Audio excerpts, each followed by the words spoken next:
Whoa! I swear I just saw a mouse. Did you guys see the mouse? Yeah. Whoa. Okay, focus, sorry. My name's Pia MacDonald. I'm with RTI International. As an infectious disease epidemiologist, many people lately have been asking me about a New York Times article 2 weeks ago that looked at mice feces in New York City. Why would people do this type of research, and what could that have to do with human health? I'll be talking a lot about zoonotic diseases. Those are diseases that originate in animals and then cross over to humans. Examples include various forms of influenza, Zika, Ebola, anthrax, plague, Hantavirus, and others. So with that mouse study, scientists were looking at the feces. They were looking for viruses and bacteria that could potentially cause threats to humans. Zoonotic diseases tend to be dangerous to humans in that they have very high mortality rates. So I don't know if you saw the news yesterday, but there was actually a 27-year-old woman who died of Hantavirus in New Mexico. So in the news lately, besides Hantavirus yesterday, we've heard a lot, in the last few years about Ebola and more recently about Zika. And both of those particularly highlight that our world is not prepared for large outbreaks, especially that cross international borders. Clap your hands if you know what it's the 100th anniversary of. I hear some claps, but not that many. But the ones that I did hear, it's the 100th anniversary of the Chevy truck in the United States. I'm impressed. I'm very impressed. But on a more serious note, and what I'm here to talk about today, is that it's the 100th anniversary of pandemic influenza, the 1918 pandemic that swept across the world for 2 years. I don't have a clicker.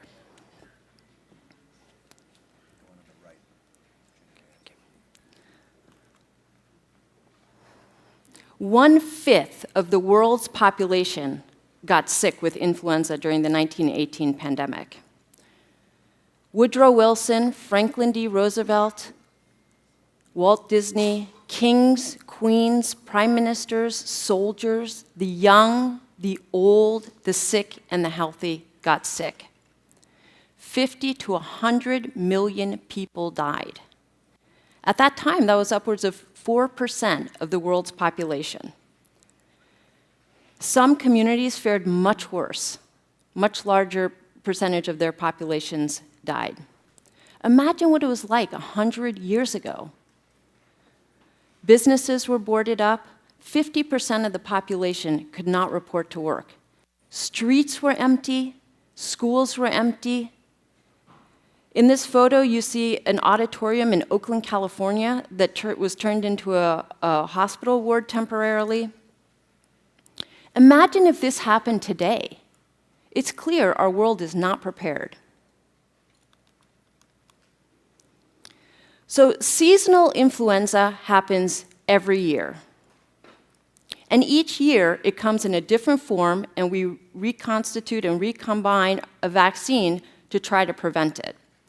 In a good year, we get a 60% match. And in a bad year, we get only a 6% match.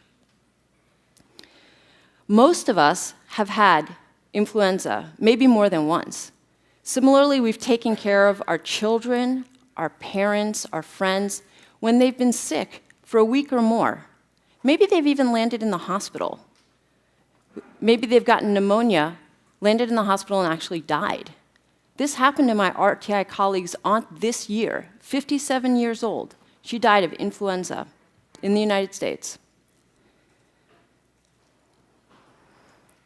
Why do people die from influenza? It's usually not actually because of the virus. Usually people get pneumonia, which is caused by a bacterial infection. So they get the influenza virus and then get very, very sick, and bacteria come and create an infection, usually in the form of pneumonia.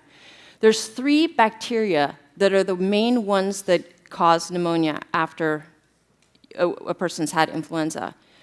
Those 3 bacteria are all on WHO's list of high-priority pathogens that need new antibiotic treatment because the ones we have right now do not always work.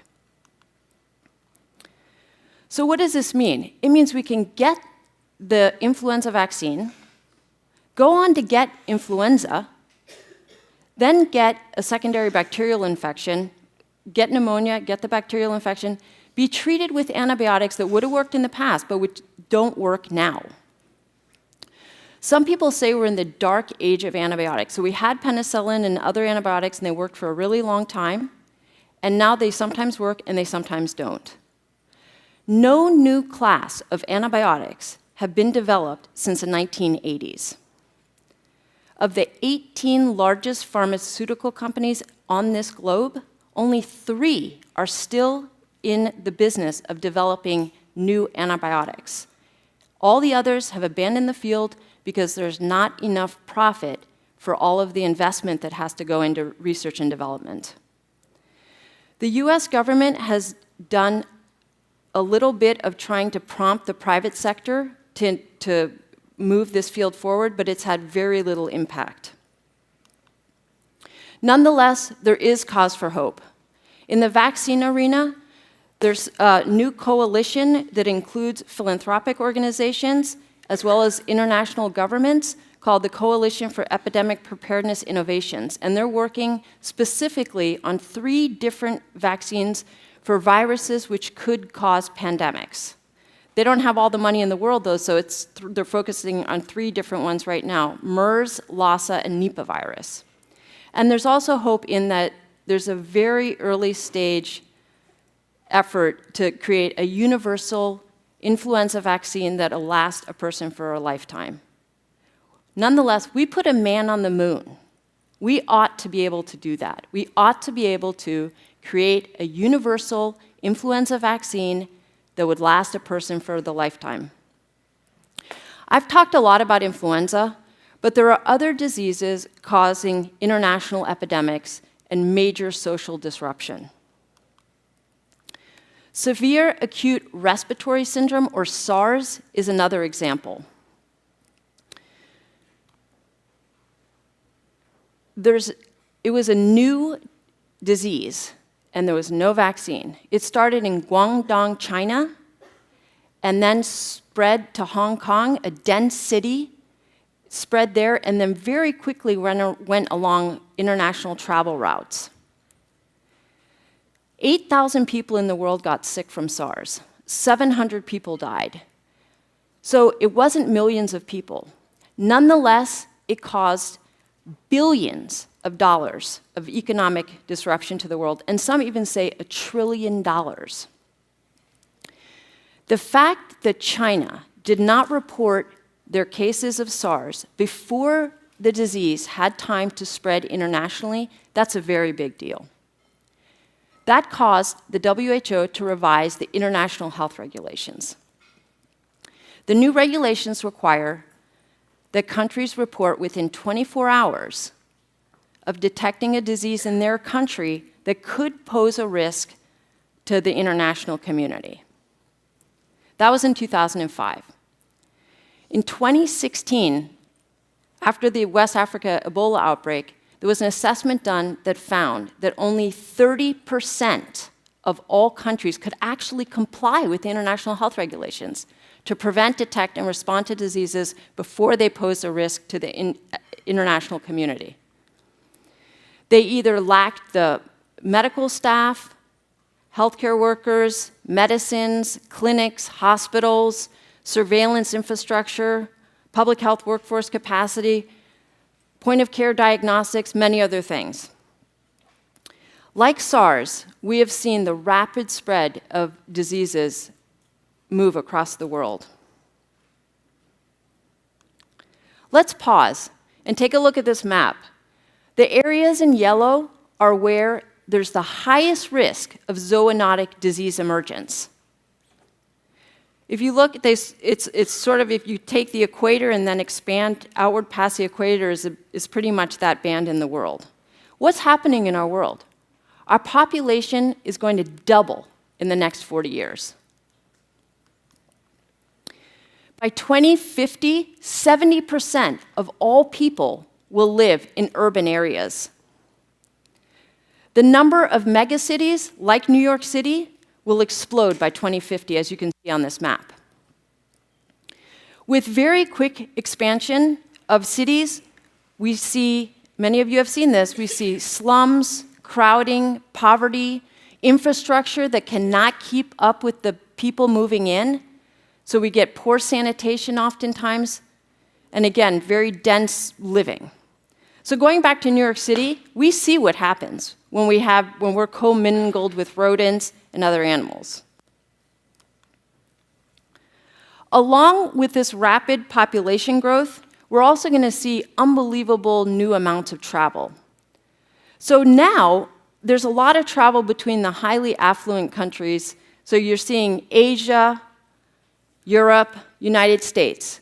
But in the future, with these major urban centers and new economies, there's going to be much more travel south to north and south to south, all across those areas that have high risk of zoonotic disease emergence.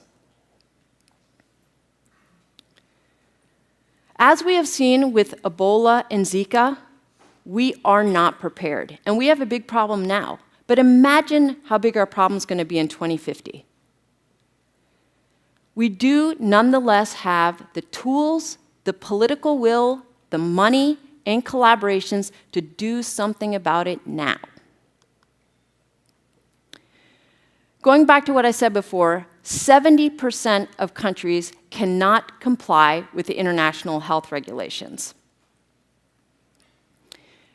When this was recognized, though, countries got together to decide what to do about this. This was the birth of the Global Health Security Agenda. And this is the logo for the Global Health Security Agenda that you see back here. The G7 and all United Nations member states, all 96, agreed on this agenda. They agreed to support it technically, politically, economically. It provides a framework for which countries can move their infrastructures forward to comply with international health regulations, to prevent, detect, and respond to diseases in a timely fashion. It outlines 11 different action packages, areas of focus to work on. It provides objectives and milestones to get there. Some examples of these include immunizations, surveillance system strengthening, laboratory capacity, public health and biosurveillance workforce development, emergency operations centers, and antimicrobial resistance detection and surveillance. What can we do to prevent another massive pandemic like the 1918 pandemic influenza? Global Health Security Agenda provides the framework and the roadmap forward. What we need to do is support it. We need to support and advocate our government, our private sector, our philanthropists to move this agenda forward. We have so much international support for this. There's no reason why we cannot support this now and moving forward. Additionally, we need pieces within that. We need point-of-care diagnostics that'll work in rural Thailand, where I used to live, in Guinea, where I work now, in Zambia, as you'll hear next by our nurse Elizabeth. We need point-of-care diagnostics that'll work in the rural desert area, the jungles, forests, and here in Saxapahaw. These point-of-care diagnostics need to detect disease and antimicrobial resistance. Information from those point-of-care diagnostics need to feed directly into local, national, and international surveillance systems. That information needs to go back down to the communities, the healthcare providers, and everyone else who contributes information to those. We need organizations that are here now, Facebook, IBM. We need the private sector involved in commerce and tourism, the things that get seriously disrupted with pandemics. We need them at the table to advocate for the Global Health Security Agenda. There are groups, the Global Health Security Roundtable, the NGO Global Health Security Consortium, that all work to move the US government towards understanding how important it is and that the financial support needs to be there. We need the private sector on those. We need the private sector engaged. We need philanthropy engaged. Let's not wait another 100 years to protect our world. Let's work for global health security now. Thank you.